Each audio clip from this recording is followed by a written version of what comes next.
I also like really amateur bad DJ mixers. The keys aren't matching up. Why are you matching these songs together?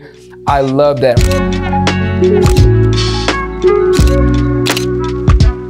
What's up? Hello, howdy, bonjour. It's American singer-songwriter Teezo Touchdown, and I'm here with DIFFUS today, talking about a lot of great things. Probably my best interview to date. Check it out. Is it more difficult now to concentrate on making new music with all the hype going on? I think what's even more difficult is when you're doing this and no one's paying attention to it. That's when you really have to believe. I mean, once the attention comes, it does get hard, but to me, nothing is as loud as the silence before everyone, tapped into this. And I think what keeps me going, what keeps me able to still do it is, at the end of the day, I'm a fan at heart who happens to be on the professional side of it. So when I'm working on my own music, when I'm working with other artists, my intent is to make really good art because I appreciate good art. I understand the work that goes into it, so I just keep doing that. But nothing is more louder than the silence of being ignored. What's the meaning behind your song Impossible? That was one of the last records that I made on the album. Matter of fact, the last record that I made for the album. It was just a stream of consciousness, kind of like social cues, like just me pondering on what makes someone tell you that you can't do something. I feel like this is the origin, Impossible is the origin story for the person who is telling you that you can't do it. I feel like it's all the projection of what someone told them and they're just passing it on. So that's me writing from the perspective of, why is this person so negative? Maybe they wanted to do something and someone told them they couldn't do it. They believed it, so now it's their job to see someone else and tell them, and hopefully they stop that. But the thing with that, even if you play the devil's advocate on that, if you stop this one artist or this one dreamer, he's not gonna stop, and if you do stop him, you're just gonna find another one. So it's an endless journey of just trying to stop the next dreamer. So I'll be, excuse my French, I'll be damned if I let them stop me. Why do you think your music connects so well with punk rock fans? I think what you're hearing and why it connects is because I'm not playing cosplay to put on my punk rock voice when I'm singing.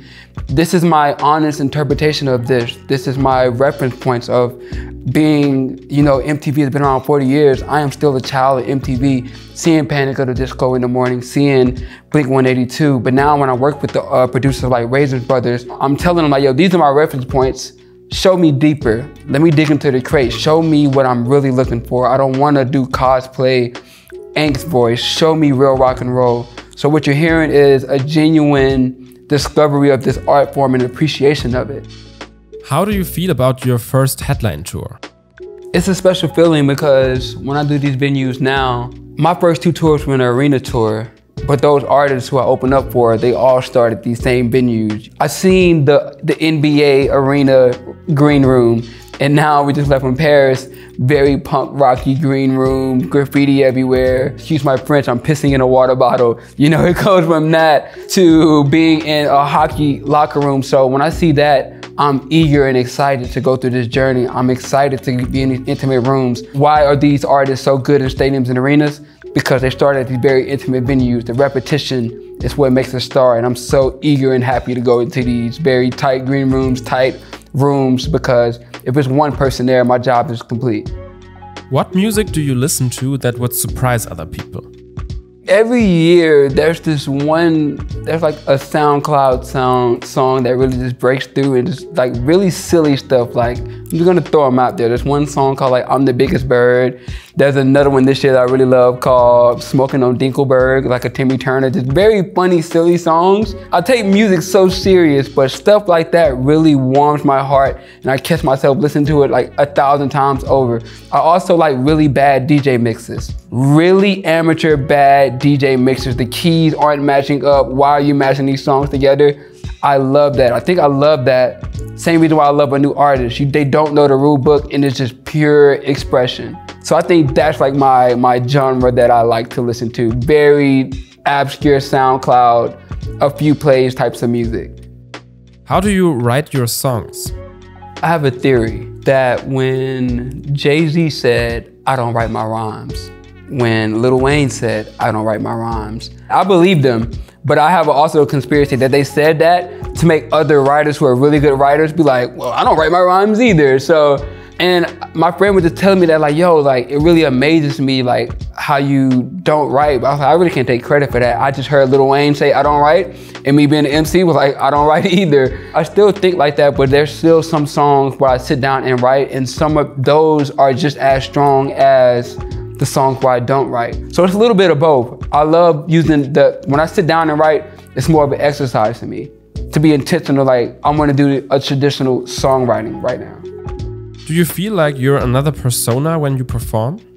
On stage, I'm so present and I'm so human that I'm thinking, wow, my ears are really loud right now. Oh, I see that guy right there. Like we're having like, it's like I'm so present on stage, and I have like a bingo thing. I bring up my dad in every interview. He would ask like, oh, do you feel it yet? Are you another person on stage yet? Like, I'm like, nah, I'm waiting on that moment to where it becomes where like, it seems that the stars that I watch, they become another person. But what I think that is repetition and rehearsals that makes it seem like, you know, they're in this other moment. I always say I want to be the biggest star in the world, but I also want to be approachable. And I really lean into that. I think that's my message that I push. You're able to do this. I am just a sack of meat here who happens to be at these arenas, in these stadiums or whatever, but you can also do it too. That's one thing I want to push. I want to be the biggest thing in the world that you can always reach out and touch and talk to.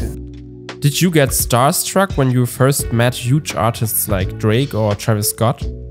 When I hear people say they don't get starstruck, I look at that as like a talent, like wow, like that's really cool, because I wish I could turn that off. I'm asking questions. I'm asking, how did this song come about? When you were at this position, how was it? So I'm still a fan when I walk into the room, but I'm also an artist. I also understand the talent that I have, so it's a little bit of both. I kind of lean into that because when I make my own music, I'm thinking as a fan. So I use me as an artist, but I also use me as a fan as well. In which way did your dad being a DJ influence you? I think I always bring up the DJ thing because that was big, but I think what he really showed me is how to be a fan. He had merch t-shirts in the drawer. He had every Tuesday, he's buying every movie, every CD, whether he listened to it or not. He's going to concerts. And it wasn't until 2019 where we went to the pawn shop and he actually handed me a bass and was like, learn to play the bass kind of thing. Like he always had it around. I could have reached out and grabbed it, but I just never did. I wish I would have picked up the guitar and bass. I would be a bad man if I did that. When I'm looking out on the street of Berlin, like I'm taking this in for my parents, like man, like y'all never left the country. I'm able to go out of the country because of this environment that y'all put me in. So they did a really good job of raising a star. So I really thank them. What are your goals for this year? A place to call my own.